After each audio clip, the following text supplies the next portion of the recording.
Hey guys, welcome back to Road Rage Podcast. This is the second episode of the first series, home building or house building. I don't remember what I said in the first video.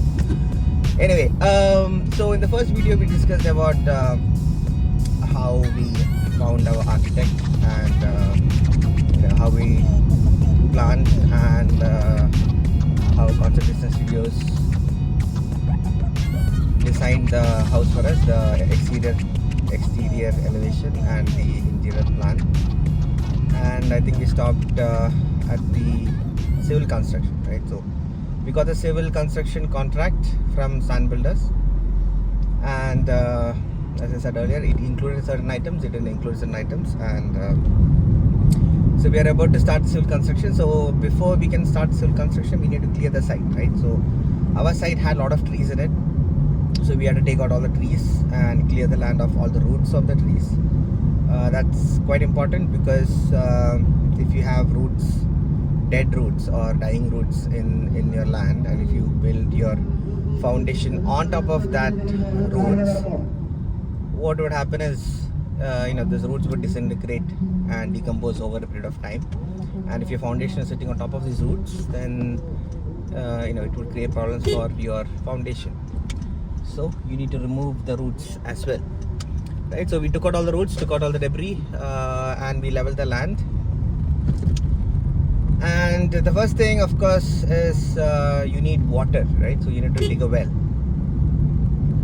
So digging well is, of course, not inside the contracts. It's an extra expense. So we found a person to do the well digging, and so the time when we dug the well was 2021 October. So we got a lot of rain during that time. So first so they had told us that you might need to dig it twice, right? So when we first dug it, by the time we reached 10th ring, we got a lot of water, so we had to stop there, and we had enough water to start the construction of the house. So since we had to do it twice, we first dug a well which was 6 feet in width, right? The reason why we did that is because if you have to dig it twice, if you dig it after some time, then you cannot do it at the same diameter. You have to go down a feet, right? So if you do a 5 feet well in the beginning, then the next step down would be 4 feet, right? And that would be kind of too small, but you can make it work, right? So because of that, we thought, okay, we'll do a 6 feet wide well first, and then when we have to deepen it, then we can go down to 5 feet and then deepen it throughout the 5 feet, right? So we actually dug the well twice, and by February of 2022, we had a really hard hot summer, so all the water dried out, right? And we actually didn't have any water, and that, I think, by the time we were starting the we had finished with the basement, and we were able to start the lintel wall construction. So at that time we had to get them back again and start digging again, right? So we did it in two times, and it cost us around 1.2 lakhs to dig the well. So the well digging, the cost, how it comes is, it is based on the number of rings. So each ring, to dig and to put in the concrete ring, it costs around 2,500 something like that per ring. And so overall, so first time we sunk around 10 or 11 rings, and the second time around again we sunk around 11 or 12 rings. So overall, I think we had 23 or 24 rings sunk. And after that, we didn't have any problems. We always had at least 8 or 10 rings of water always, right? And that place is a place with a lot of paddy fields, like near to the plot. So we always had a lot of water. All right. So the first step before construction can start, we dug the well. Then we applied for the temporary electricity connection, and to put up the So once you get a temporary electricity connection, you need to build a sea wall. So this is a small wall that is made from bricks and cement. That is just to fit the KSC, the electricity board meter and all the fuses and all that stuff. So that is also extra. That is also not covered in the contract. So that came around 11,000 rupees for that. And then I think we also paid some 6,000 or something for the temporary electricity connection. You need to pay your electricity board that to get the temporary electricity connection. So that's extra. And then of course you need to fix some motor, right? You need to get the water out of the well. So motor fixing, including the cost of the motor, that came around another 10 or 11,000 rupees. So that is extra. And once that is done, then we could start the basement work. So before we started the basement work, we did something called a soil testing. So soil testing is there are people who do this and they have a scientific way of doing this. So what they'll do is they'll dig a 6-inch wide hole in the ground, and they'll take out all the sand and they'll inspect this soil and the sand, right? So this is to identify at what depth the earth is kind of solid, right? At what depth can we build the basement, right? So if this was, I think, if you can find strong earth at about 60 centimeters from the ground level, then there you can do your rubble stone foundation, right? But if it is any deeper than that, in our case it was down 1 meter. The strong earth was found 1 meter below. So in that case you cannot do the stone rubble foundation. You will have to do a column footing foundation. So column footing foundation is basically they will wherever you need the support for the basement, they'll dig a big hole in each of the the column points, and they would cast a concrete foot in the ground to support the weight of the house, right? So I think for us we had 11 or 13 column footing foundation, and once that column footing is done, then they'll cast the columns on top of this column footing, right? And then it will stick out from the earth, from the ground level, and then your basement beams will be constructed on not on top of it, but like connecting, like the columns will come like this, the beams will go perpendicular to them, and that is your basement foundation for your house. And all this is cast in concrete, right? So they'll do the shuttering and everything, and then they'll do the concrete foundation, and that is the first concrete work that you do. So this column footing foundation is an extra thing. It is not covered in the contract, right? Because in the contract they had mentioned the stone rubble foundation. So for this column footing foundation, we have to spend another 1.75 lakhs, which is outside the contract. So that is done. So once that is done, then it will take I think some 2 weeks or 3 weeks for as curing period for this concrete foundation. And once that is done, then they'll start building up the plinth wall till the lintel height. So lintel is basically your sunshade, right?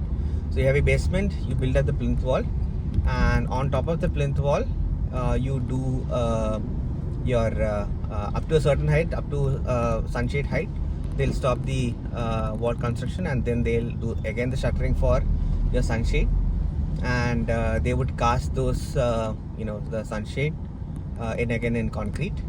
And after that they'll also again do brickwork 3 feet above this sunshade height, and that would be your ground floor ceiling height.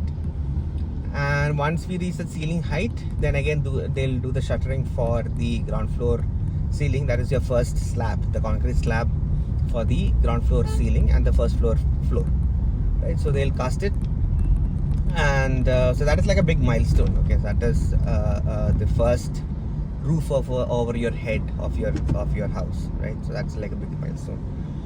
So they'll do that, and once that is done, again you will have another 3-4 weeks of curing period for the concrete to set. And once the concrete is set, then again the next step is the first floor plinth wall. So all the exterior walls, interior walls, and everything will be done up to first floor sunshade height. And again they'll do the shuttering for the sunshade for the first floor. Then again some 2-3 feet of brickwork until the first floor ceiling. And once that is done, again they'll do the shuttering for the first floor ceiling, right? And then they'll do the concreting for the first floor ceiling. So this concrete, there are two kinds of concrete. One is a site mix concrete and other one is a ready mix concrete. So site mix concrete is where they'll bring in workers and they'll bring in a cement mixer. They'll bring in the cement, the metal, the sand and whatnot to manufacture the concrete on site. And they will workers will carry this concrete mixed on site and bring it to the slab level and then pour it manually, right? So this takes a bit of time. This takes like 3, 4, 5 hours in total to complete this concrete. And once you start, you need to finish it on the same day itself to get good strong slab.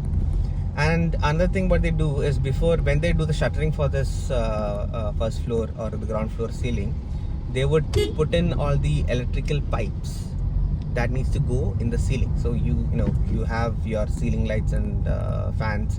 So you need electric conduits to pull the electrical lines through the ceiling.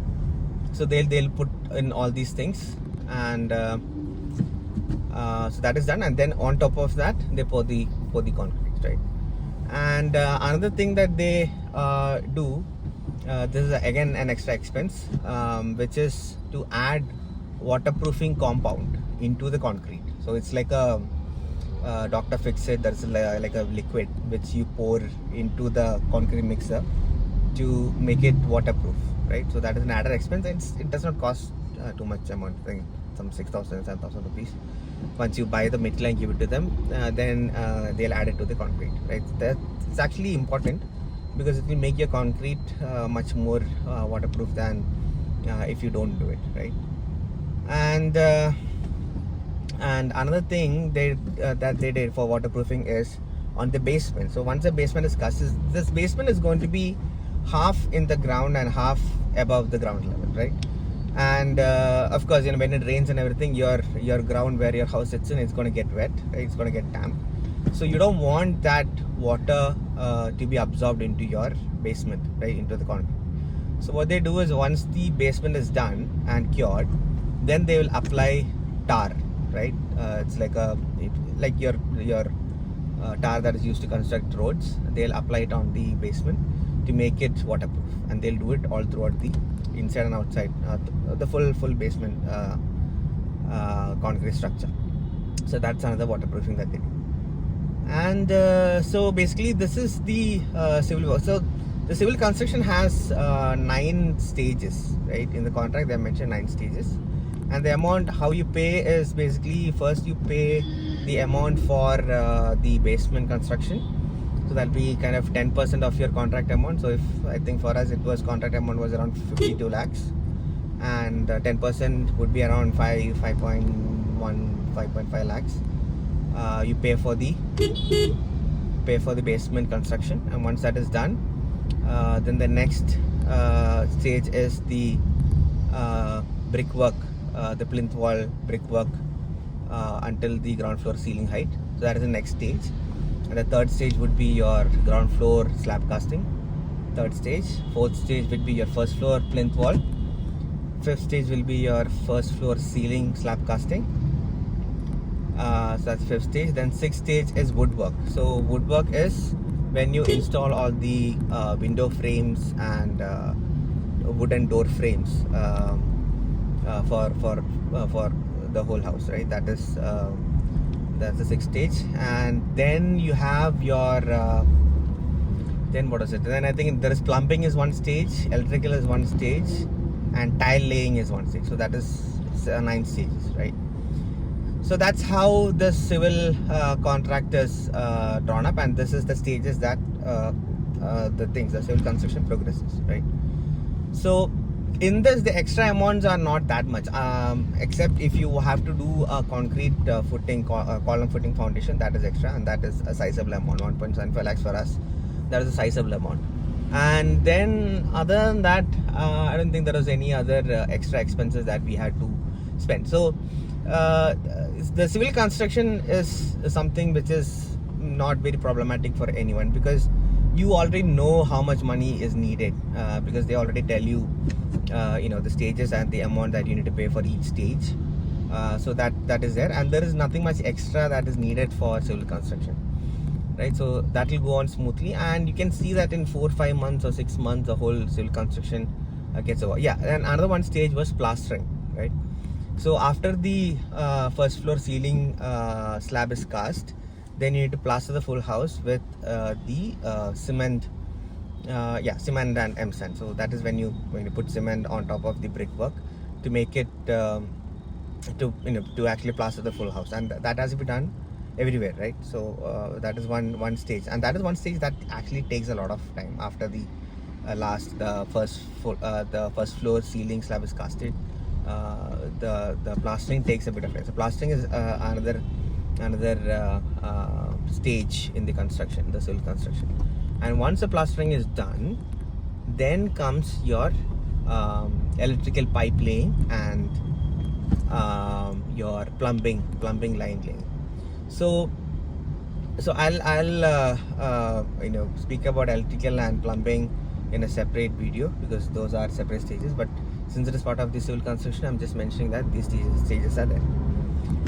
Right, so so civil work is it's fine, like until the plastering and everything is fine. And for the plumbing also, they will ask you do you want separate lines for solar water heater? Do you want a separate line for pressure pump? So I recommend actually having separate water lines for, and I think in our case pressure pump line and the solar water heater line was actually included inside the contract, so we didn't have to pay anything extra for that, and they actually laid all the pressure pump lines and the hot water lines. And another thing is that I had told them that I don't need pressure pump for my kitchen, which was actually a mistake. So if you're doing pressure pump pipe laying, then it's better to do it in all the bathrooms and the kitchen, right? Because the modern rain showers and the pull out kitchen sink faucets, all of those things need pressure pump to work properly. Otherwise you won't have any pressure in those pipes, and the expensive kitchen faucet that you buy will be useless. So it's recommended that you do it for all throughout the house. Okay, so that's one thing about plumbing. And electrical line, so when you put the pipes, the conduits for your electrical line pulling, one extra thing that I asked them to do was to put extra pipes for the home theater. So I didn't have a separate room for home theater, but I wanted extra pipes to be installed so that I can pull speaker wire lines from the TV unit to the back of the family living room. So I had told them that, and I also told them that I need a separate line, or I need to run a Cat6 cable, which is the Ethernet network cable, from the place where the internet modem is located until the top floor office room.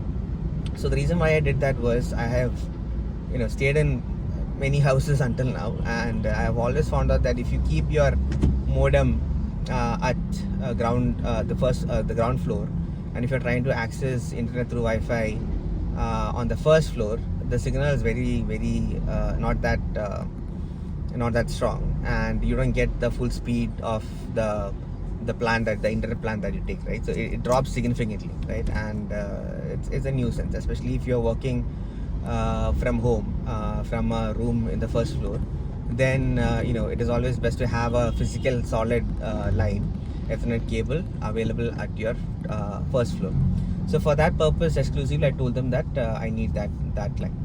So they took into consideration all these things, and when they're doing the electrical also, they'll generally ask you, like, do you have any other requests like that, or do you have any how many points you need in each room and all that. So we didn't add any extra points because basically they themselves had given us enough plug points and light points and everything. So that was fine. So this was the civil construction. And civil construction, as I said, it's not a big deal, not too much extra money that needs to be poured in. And some people might think that, or even I think the older generation would see the house being built and they would say, oh no, it's complete, you're plastered and now everything's done. Now I think in the next 2-3 months then you can do your housewarming and start staying in the house. But no, it doesn't work like that. I think the civil construction getting over and plastering getting over and the electrical pipe being laid and the plumbing pipe being laid, that is around maybe 50% completion on your house. Because now is when a lot of unknown works get started. Unknown meaning you don't know how much it is going to cost until you start doing it, because the estimates for these things are not with you, right? But you generally have an idea, right? Like you talk to the builder, you talk to the architect, and till the civil construction is over, everything is planned. But after that is when things get really, really hairy. So one thing that we did right from starting, like I'm talking about now the funding part, right? The money part, right? So one thing that we did was I created an Excel in which I have a sheet with all the items or all the stages or all the things that we need to do as per the plan, right? So initially, before we even started construction, we went to the builder and we asked them, like, what are the stages, right? And the stages that they have given in the civil construction, that we already know because it's in the contract. Now over and above this, what all things are there? So they'll tell you a lot of things. Okay, you need to do this, you need to do that, you need to do waterproofing, that is extra. You need to install the pressure pump, that is extra. Pressure pump costs around 16,000 rupees. So all that. So this is a very fluid situation, right? So the budget is always fluid because they cannot tell you exactly what all things you need to do because they don't have the data. They actually they don't have the data, because for the builder it is whether a client wants to do a certain optional thing or not, right? All the mandatory things anyway you have to do, right? But all the other, there are certain optional things that a client might choose not to do. So those things they cannot give you an exhaustive list of things that you might or a client might or might not do. So because of that reason, they cannot give you a full list, right? But we, as people who are building a house, we need to know what all are the things that we need to do for the completion of the house and how much it costs, right? So there are certain things that the builder told us and the architect told us, like you'll have this, you'll have that, and especially in the interior stuff, right? You'll need to the interior comprises of false ceiling, wall detailing, your cot, your side tables, and all that furniture that is manufactured on site. And then you of course have the furniture, right? Your sofas and your chairs, your dining table chairs, your coffee tables and things like that. So that is extra. So what we did was we in this Excel sheet, in that first sheet, I would add these things line by line, and I would also put, if someone has told me the estimate, I'll put the estimate. If not, we'll somehow find out from somewhere. Like we'll talk to other people who have constructed houses and ask them what was the estimate of this particular thing, and we'll add it, right? And also I had another sheet where I recorded all the fund that was that we had. So that is your home loan fund, how much you had, and if you had any savings, if you had sold any gold and you had cash from that. So we would add all that. And there was a third sheet which was used to record all the expenses, every single penny that we spend on the house, even if it is 500 rupees to buy something very small, even that also we used to record, because all these things have to come out of your pocket, right? Even if they say that this house construction estimate that our architect said, which was like 4,500 rupees per square feet for the whole completion of the house, that does not include his fees to design the house. So that is extra, right? But for us, everything is the single home construction fund, right? So we need to add up all these expenses, and we need to know how much money we spent already and how much more money we have to spend. So that would help you in deciding how much money you should spend on certain items, right? Certain big budget items like the flooring. For example, in the civil contract they have mentioned that the tiles that they install will be 50 rupees per square feet tiles, right? And the tiles that the architect gives you in their design, that might be 85 rupees or 90 rupees per square feet tile, right? So you need to calculate the difference, and you need to provision that amount of money from your budget for that particular item, right? And you need to purchase of course your sanitary items, right? Because in the contract they have only mentioned for 48,800 rupees worth of sanitary items, which is not enough if you want to buy a good diverter tap or things like that. So that is also different. So all these things, we need to calculate and add as separate items, so that we can keep track of how much money we have and how much money we have to spend for the rest of the uncompleted items, right? So this list keeps on changing, right? Because the amount of money that you have keeps on changing because you're spending it, right? So you need to keep track of the difference between your budget and the things that you need to do, right? So these two things keep on fluctuating up and down, right? And and there are certain things that and the list of items that you need to do always grows the number of things that you need to do, and always grows in the amount that you need to spend, right? So having this is a really good thing. So I did a formula, and in one place I could see the deficiency or the gap between the money we had and the money we needed, right? So always negative. So having that is actually a good thing, because when you see that difference, you would start thinking of ways how you can meet this budget, right? So maybe you'll have a difference of 5 lakhs, then you have some 5 lakh rupees in a mutual fund or something which is matured, and then you'll think that okay, fine, so 5 lakhs we can get it from there, and we can level this gap, right? We can fill in this gap with this 5 lakh rupees. So you'll do that, right? But then another set of expenses will come, right? And again this gap will grow. So then again you will think of some other way, and maybe you'll get a gift of say 1 lakh rupees from your relative or something like that, or you get a bonus from your salary 1 lakh rupees, and you decide that okay, we'll put that here, and so that way your budget will also slowly grow. And another thing that we did when we started, when we received the first part of the home loan, what we did was that we calculated our EMI based on the amount of money that we wanted to take from the bank. So initially I think we decided, we had taken approval for 75 lakhs, and we had taken the loan. We had initially told them that we'll just take 65 lakhs. So based on 65 lakhs, I think our EMI was around 52,000 rupees or something like that. So what we did was, right from the starting, what we did was we from our salaries, mine and my wife's salary, we took out 52,000 rupees every month, and we put it into that loan account, not paying back, but we kept it aside as the fund for constructing the house, right? So that exercise was done so that we first is save money to build the house, because of course we'll need extra money from the home loan alone would be enough to do the construction. We knew that from the beginning.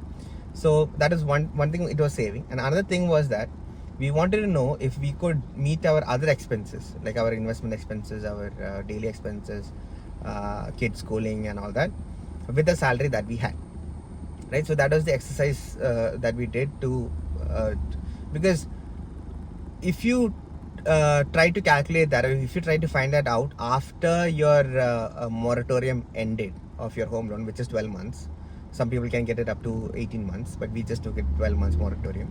So if you try to figure out at that point, then what would happen is you'll be in a fix. You won't have enough time to do anything, like to find a new job or anything, right? So we did this exercise to make sure that, or to give us a feeling of how it will be when we start paying this EMI. Okay, so that is one thing we did.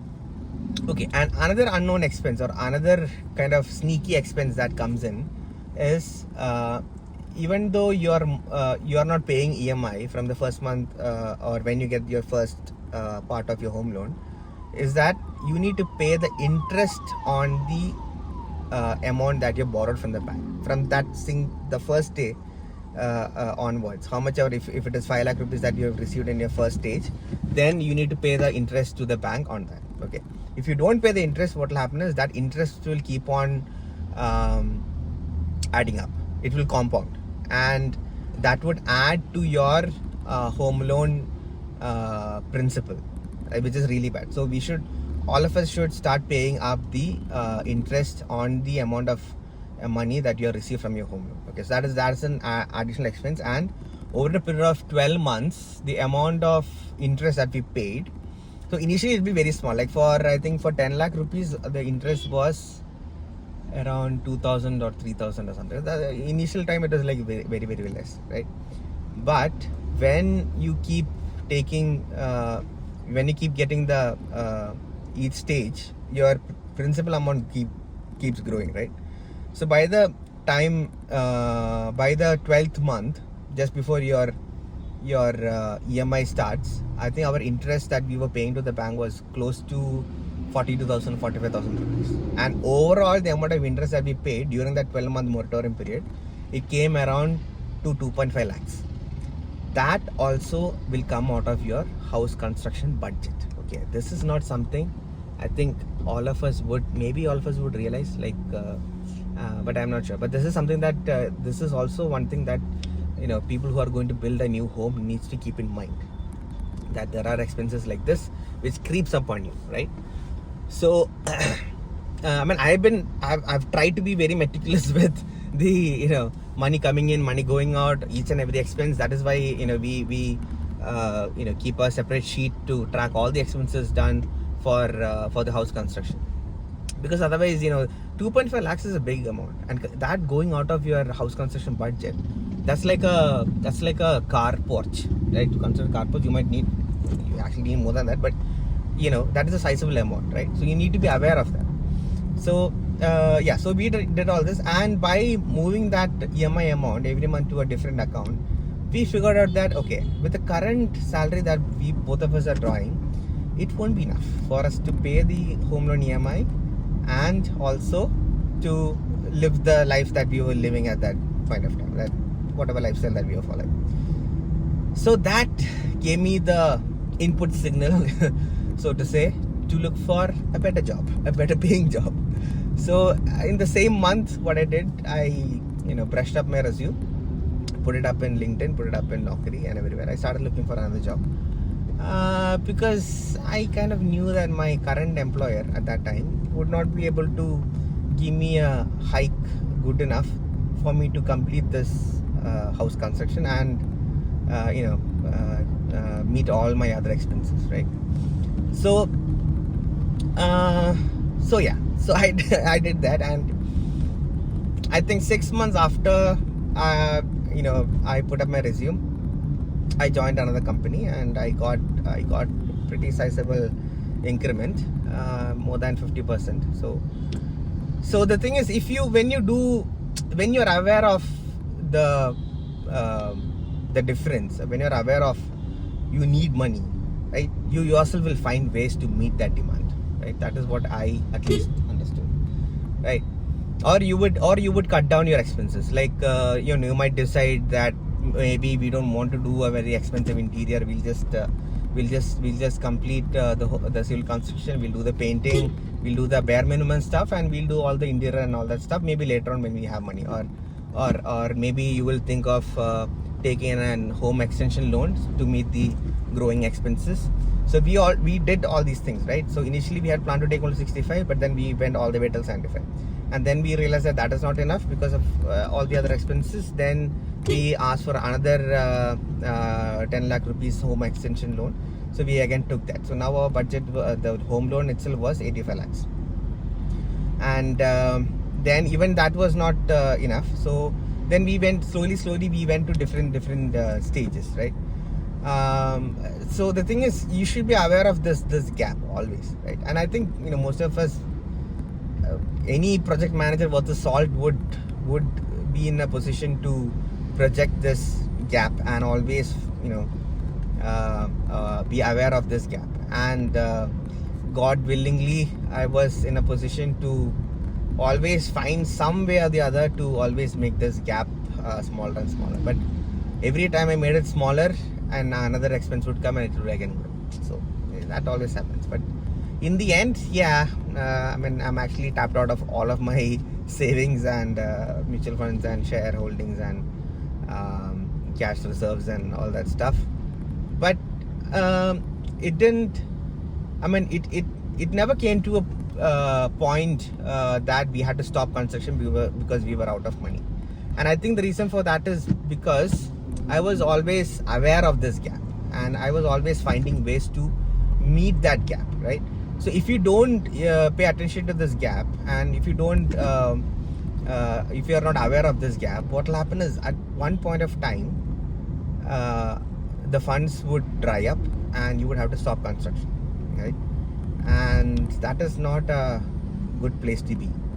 Especially, this house construction is something which is more than a house. It is, how do I say this? It is a kind of a status thing, right? You don't want your house construction to be stopped due to any reason, right? So yeah, so that is that. Now I'll stop the video here, and in the next episode we'll talk about the electrical work and all the things that go with it. All right. Okay, thank you for your time. Thank you for watching the video, and see you in the next one.